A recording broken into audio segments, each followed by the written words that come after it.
Si on vous dit, faites la demande d'asile parce que vous avez 80% de chances d'être régularisé, ou bien ne faites rien et vous n'avez aucune chance d'être régularisé.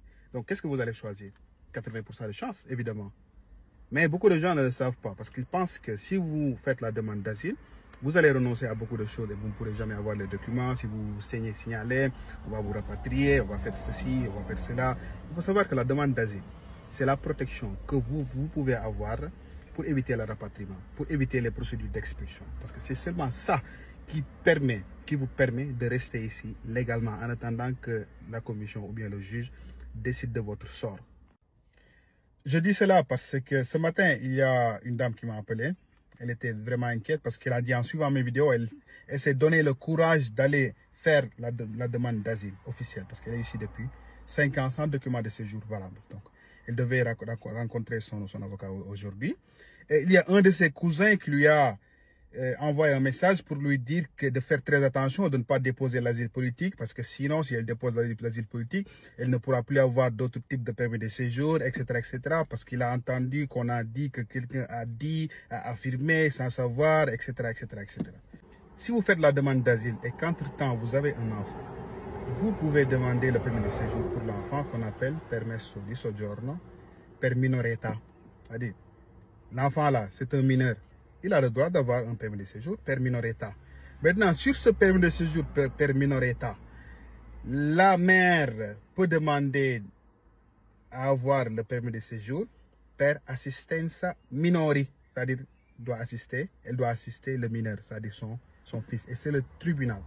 C'est le tribunal des mineurs qui donne l'autorisation pour faire ce type de permis de séjour-là. Et c'est renouvelable tous les 2 ans. Ça dure 2 ans. Tous les 2 ans, vous pouvez renouveler cela.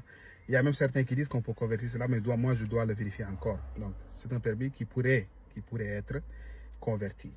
Donc, dans ce cas, si la mère avait déposé l'asile et que, entre-temps, elle a eu un enfant, elle a demandé le permis de séjour per minoretta, elle peut renoncer à la demande d'asile.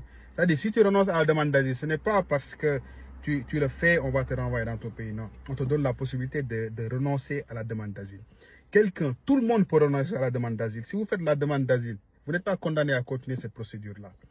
Si vous voyez un autre moyen d'avoir les documents de séjour, vous pouvez envoyer une demande officielle à la questura, au responsable, à dirigente, pour faire annuler la demande d'asile. Et ça, on le fait de manière officielle. Et ça peut se faire. Moi, ce que j'ai vu personnellement, il y a beaucoup de gens qui demandent l'asile et qu'à la fin, ils obtiennent le document de séjour. C'est pour cela que si on vous demande de choisir entre faire l'asile ou bien de rester ici sans document, ce choix-là, ça ne doit même pas s'attendre. Vous devez faire obligatoirement la demande d'asile parce que c'est le seul moyen qui va vous permettre de vous régulariser. Si vous n'avez pas d'enfant mineur ici, si vous n'avez pas un mari ou une femme qui a la nationalité italienne pour vous faire le permis de séjour familial, si vous n'avez pas. Autrement dit, vous serez condamné à rester ici. Même si je ne souhaite à personne. Vos parents décèdent au pays, vous ne pourrez pas y aller. Vous êtes obligé de rester ici pendant 5 ans, pendant 10 ans, sans rien faire, sans documents, travailler dans le noir, qu'on vous exploite, qu'on vous fasse ceci, qu'on vous fasse cela. Donc pensez-y bien. Si vous avez la possibilité de faire la demande d'asile et que vous avez la motivation pour le faire, n'hésitez surtout pas. Allez-y.